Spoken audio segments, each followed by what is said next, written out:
This was real helicopters interacting with a real train. By the sort of 6th or 7th take, I thought, well, this is fun, but this could go drastically wrong any second now. Yeah, it was dangerous, and that's why I wanted to be the guy walking under the helicopter. Hey, Chris Hemsworth here. Hi, my name is Sam Hargrave, director of Extraction 2. This is Don't Try This at Home. A deep dive into how we create the intense action and stunts of our film.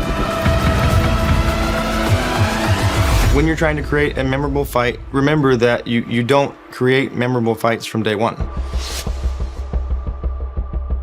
As Malcolm Gladwell says, it's 10,000 hours, right, to become an expert at something. I first started as a stuntman. I met Chris in, I think, 2011 when we did the first Avengers. I was doubling Chris Evans, and then Chris was Thor, obviously. Sam has just an incredible attention to detail, an amazing work ethic, comes from a stunt background. There are many memorable moments in the Marvel Universe for me. I had a great run there. It's like 8 years, I think, of working on different movies. I wanted to bring a little bit of that Hong Kong action cinema that I was so inspired by to the Marvel Universe, and I thought, what better way than throwing myself off a building and hitting a bunch of things on the way down. He's an athlete. He brings an athleticism to it that I think is second to none as far as the people that I've worked with. From there, flash forward to on the set of Infinity War, which I was the stunt coordinator on for the Russo brothers. So having done that for most of my stunt career for like 15 years, I would say I had at least 10,000 hours of shooting and cutting action. That translates over to when you're directing action on a movie like Extraction 2, you have this depth of confidence and resources to draw from the years of directing action. Hi, and I apologize. Yeah, you're doing that, and then I'm gonna go with these guys. Get right into your scene here. Yeah. If the stunt's going not how he planned, he'll get in and do it himself. He'll often grab the camera and also kind of do the camera work himself. The Wonder in Extraction 2 is 21 minutes and 7 seconds, which is almost twice as long as the Wonder in the first film. It's a very delicate, intricate dance. It's obviously not a 22-minute shot. The logistics sometimes necessitate cuts that we try to hide because of the complexities of the action. It's a series of different shots that are stitched together seamlessly to look like it's one piece. We try to stitch, which is join kind of seamlessly these sequences around big stunts so that you can make sure it's prepared properly. So we'd probably do 2 or 3 minute, I think, pieces, and mostly. And yeah, there was a lot of pressure to, you have a line of dialogue at the start of the sequence, a big fight scene. And then you move on and you stitch the next one together. But again, the intention is for the audience to experience that moment in time with the character in real time. Whatever it is the character's going through, that camera becomes the proxy for the audience. And so you become like a character. It's like a play. You're putting it out there in real time, and it's all about pacing, and you want to make sure that the audience is able to experience it but not be overwhelmed. Trim lock jacket, ready for action.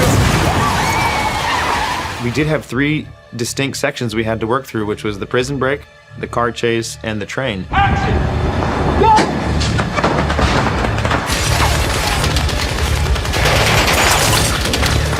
I think the prison yard one was my favorite sequence to shoot. It was the biggest mountain we had to climb. It was the biggest mountain that I had to climb in the film. There was so much choreography and there were so many elements and people involved. There were 300 extras in that sequence and things were on fire. It was actually snowing. We were on night shoots. During that sequence, around our hero, I think there were 75 to 100 stunt performers. Outside of that, next layer was action extras, we called them, doing design fights. And then beyond that were just the background performers. We had an amazing stunt team overseeing all that and keep an eye as they're watching. I'm focusing on Chris, what's his journey, but also trying to open up my peripheral and say, like, what's that guy doing over there? You have to have the team, not only the actor who has to try to recreate what he did from one take to the next because you're blending them together. You have to have the background in sync to match what they did, take after take. They try to be in the same spot, which is almost impossible. And the camera has to coordinate with the actors, and he's moving in amongst all the stunt people, so they have to be fighting and looking over their shoulder and moving for camera when he wants to cross behind them. If someone made a mistake, or myself, it was such a big orchestration to bring it back and start again. And the beauty of the Wonder is, once you've got that piece, you move on and you don't come back to it unless you get into editing and screw that up, but very rarely do you come back. So it's like rehearse it, walk it, and then if everyone's feeling good, say let's try it. Ready, and 3, 2, 1, go! Hands down, bar none, the most difficult moment to capture in the Wonder was landing a helicopter on a moving train. People will probably assume that a lot of this was done on blue screen, and it was like you hang the thing on a crane. That was not, it was real. It was a real helicopter. That was Fred North, the helicopter pilot, with 5 stunt performers on the chopper, flying in and landing on a train moving, I think it was between 30 and 45 miles an hour. We had a train moving at full speed. We were in the middle of Prague, middle of winter, so we had snow to deal with and all the elements. There were a lot of discussions about that, like why do it that way? Why take the risk? I think audiences can tell the difference. There's just a visceral experience of real stunts happening that you can't replicate with CG or blue screen stuff. It was about making the action authentic and gritty and truthful. To ask someone else to do that, where if things go wrong, things go really wrong. It felt wrong, so I did it myself. I walked under the chopper and we got a shot. And I don't know if you've ever walked into the downdraft of a helicopter, but it's like walking into a hurricane.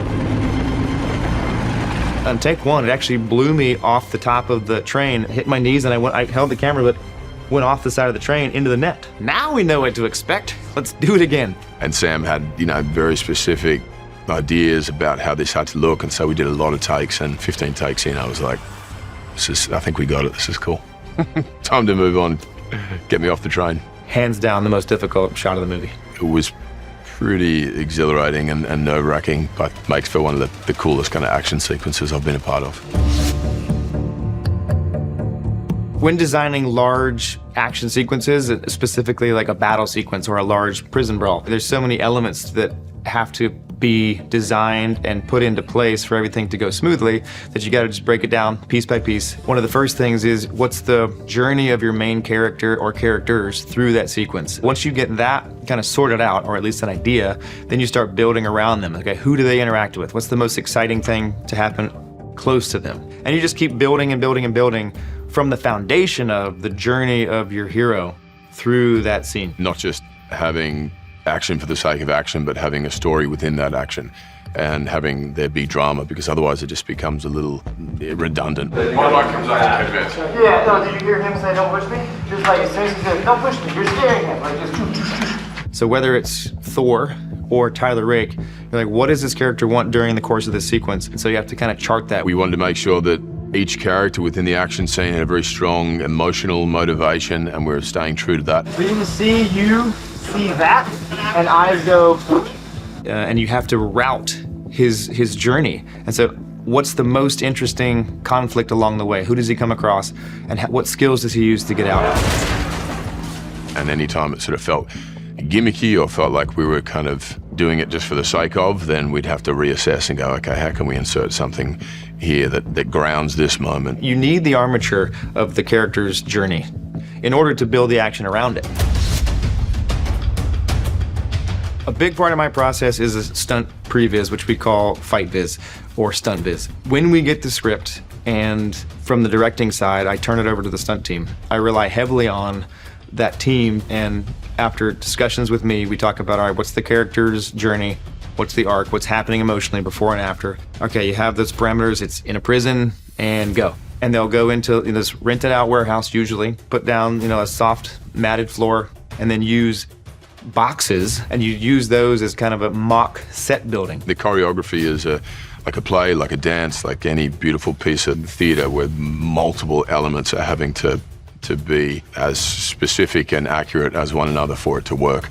So it's really cool. I pulled up some footage, some nature footage of a lion being surrounded and attacked by a bunch of hyenas. I was like, that's the thing. The look in that lion's eye and the way the hyenas were attacking is like, that's what I want. And so they're like, okay, so give that to the stunt team, and they look at this lion being attacked by hyenas and they're like, you're sure? And we had moments in there that it felt very much like that, and they start to film it, and they start to get an idea. When you review those kind of weekly as they shoot them, edit them, they'll put sound effects to them.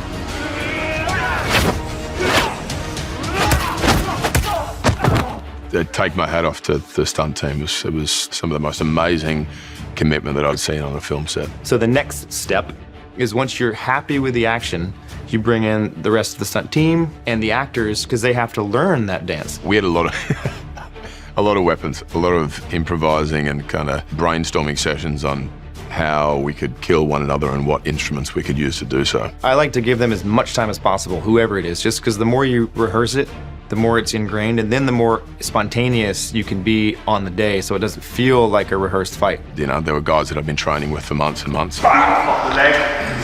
She's behind you. Make keep her behind you. Stay back. I remember it came up when we were brainstorming, and it's like, we want it to be snowing outside. It's winter, it's cold. What if Tyler Rake was on fire?